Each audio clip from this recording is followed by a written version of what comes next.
4 months ago, I published a book on the birth of our democracy, and I argued that the internet means that politics, which I think is a moribund and rather sick pursuit, dominated by some often rather low-grade individuals in pursuit of their egos rather than principle, is about to be reborn.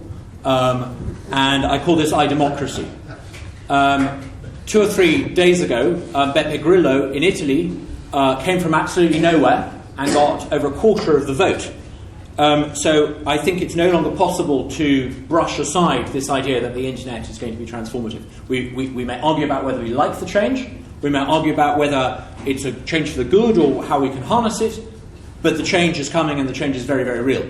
And I wanted to talk to you. Beppe Grillo and his movement may not be here in a decade, they may not be here in a year's time. But the internet, or the internet thing, as one of my more old-fashioned Tory colleagues called it, is still going to be here in 10 years' time, and the changes that it's bringing are only going to get more pronounced.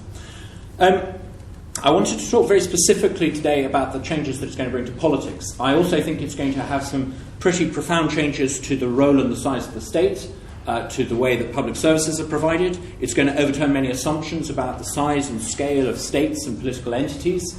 I think it's also going to allow us to do collectivism without government.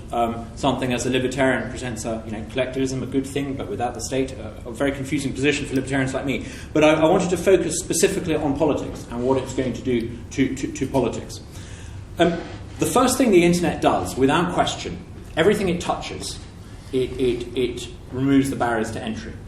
Think about the world of commerce and business when you're talking about book sales or banking. When the internet touches things, it overturns hierarchy, it smashes hierarchy, it removes the barriers to entry, and it allows the nimble retailers to come in, if you like.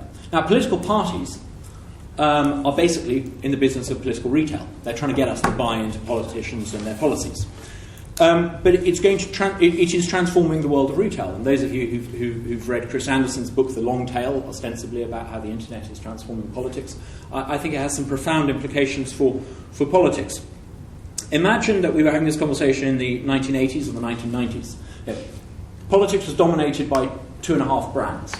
And simply to get airtime in an election for anyone other than those 2.5 brands was almost impossible. Everything about the media, everything about the political brand was dominated by the established players. And for a new upstart to come in, it was almost a bit like an online retailer called Spotify overturning HMV. It seemed unthinkable, and yet I think it's going to happen.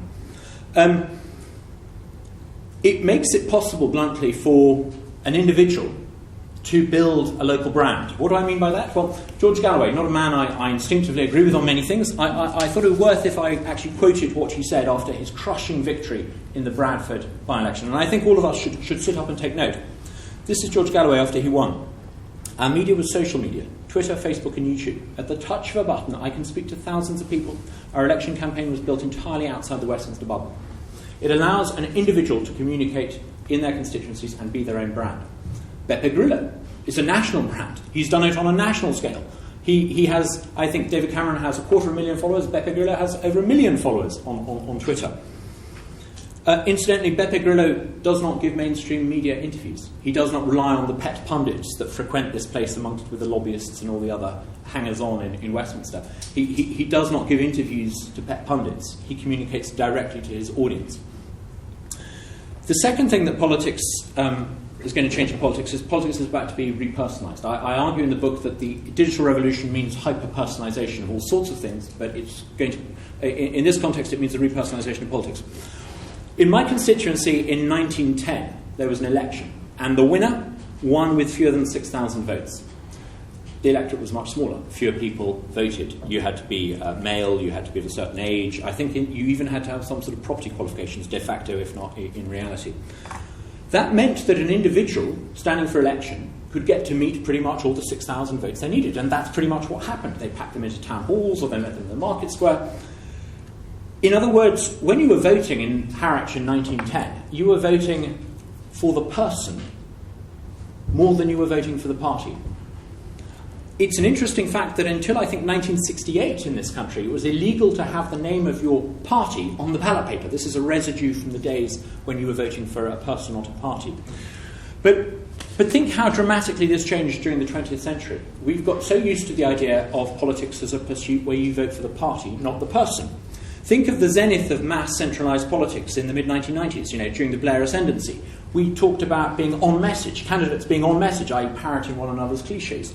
We talked about the lines to take. It was an era of spin.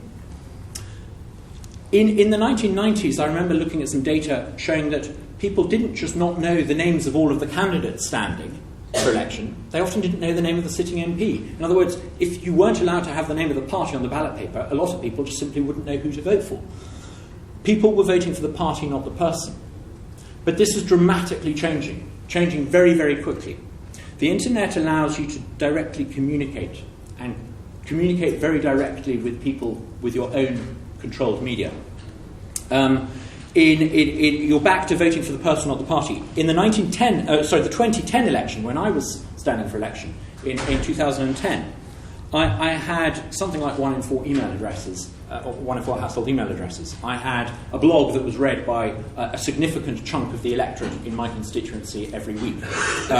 I now have something like 12,000 followers on Twitter. Now, not all of them are blessed enough to live in Clacton and in my constituency, but I'm working on it. But a significant number do. A surprisingly large number of people on Twitter are local.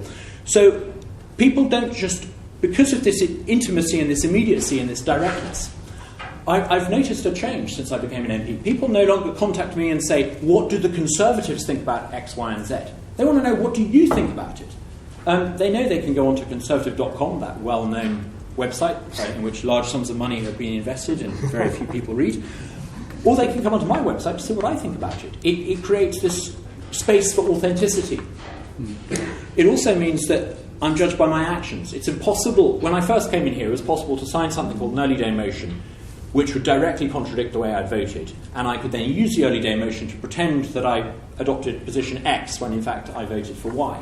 The internet makes it impossible to do that. Not because everyone in my constituency is watching what I'm doing directly, but there are enough of them who are in touch with all the rest of them to make it impossible for me to do what politicians have been so used to doing in this place, which is deceiving. So the internet strips away this ability of politicians to bamboozle the voter, hyper-accountability.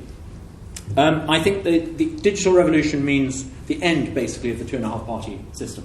It's coming to an end. Now, how it's going to pan out, I'm not sure. The 2.5 parties are losing market share, and they're losing it pretty dramatically.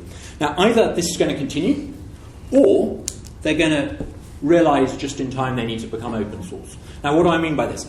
At the moment, a political party is basically structured like HMV. They've got declining market share and a lot of very expensive stuff called shops and capital that they need to fund, costly overheads. Or they can become like Spotify. They can allow people to self-select, dip in and out of it. They can cater to niche, distinctive, particular tastes. Either they stay as they are and they go the way of HMV, or they adapt. So far, they've shown remarkably few signs of being able to adapt. If they're going to adapt, they need to do 4 things. Number 1, they need open primary candidate selection. I think it's extremely significant that Beppe Grillo's 5-star movement used open primary selection. In other words, people were not voting for Beppe. They were voting for Giovanni or whoever, who they had selected from their town, their commune. You might use that word, a nice Italian word we should hear more of. They're voting for someone in their community, open primary selection. It's time that the Tories did it. Incidentally, the Tories did this in 2 seats, in Totnes and Gosport, and won resoundingly, and selected 2 very atypical candidates, one who was famous for being a GP and the other who was famous for not being a politician. There's something in this. The second thing I think we need to do is transform the definition of party membership. The idea that you pay your 25 quid or your 15 pounds and you become a party member, it's got to be like Spotify. You've got to be able to dip in and out of it pretty seamlessly. If I don't pay my Spotify subscription, they don't cut me off.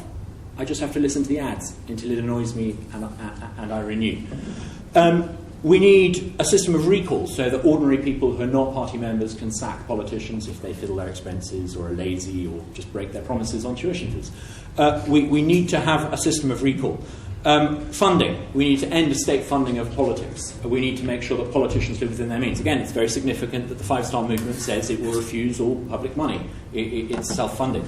and I think we need to make politics. In other words, the internet is not going to realign politics to the left. It's not going to realign it to the right. It's going to pull politics away from the elite and the priesthood of politicians who currently practice politics on our behalf, and give it to the people. It's also changing the role of people who are elected. You often hear people, academics who spent years studying this stuff, and it catches them by surprise, who go onto Radio 4 and say, this is a very rebellious parliament. Well, they don't really get it. MPs voting against ministers doing daft stuff is not rebellious. It's what MPs are here to do. It's why we have a House of Commons. MPs are having to get off their knees and start to answer outward to the voters rather than inward to the whip's office. And a happy consequence of this is that quite often they're prepared to say to their own side, I'm sorry, you're wrong, think again. I don't think that's being rebellious. I think this is a direct consequence of the hyper-accountability and the repersonalisation of politics that the internet brings. Now, I will round off with a couple of thoughts. I had hoped that my party would ride this wave, and I think we're all set to until we entered office and Sir Humphrey talked us out of doing these foolish things. But the wave is still coming. The wave is still coming, and it's going to change politics for the better. Now, the 20th century, I would argue, was dominated by the rise of organised labour. Think about it. The rise of organised labour meant you had something called the Labour Party. They were in office for quite a long time. And it realigned the existing parties. The Liberal Party had to merge with the Tory Party. The whole sort of apparatus of the state was used to pursue the interests of organised labour when the Labour Party got its hands on it. I think the 21st century is going to see the rise of the organised citizen consumer. It won't be the railways they use, it's broadband. And we're starting to see the advent of the citizen consumer who will quite determinedly try to use the architecture and the apparatus of the state for their own ends. I think this is a thoroughly good thing. It's going to make life a complete nightmare for politicians. It won't be worth being a whip, but I think that's a good thing. I'm not utopian, but I think politics is about to get a lot better. The less market share the parasitical political class have, the less market share the dinosaur way of doing politics has, the better. I hope that Beppe Grillo is a sign of things to come. Boris may not be as funny as him, but I think he's another example of a politician who gets it. And I think we need many more of them. Thank you.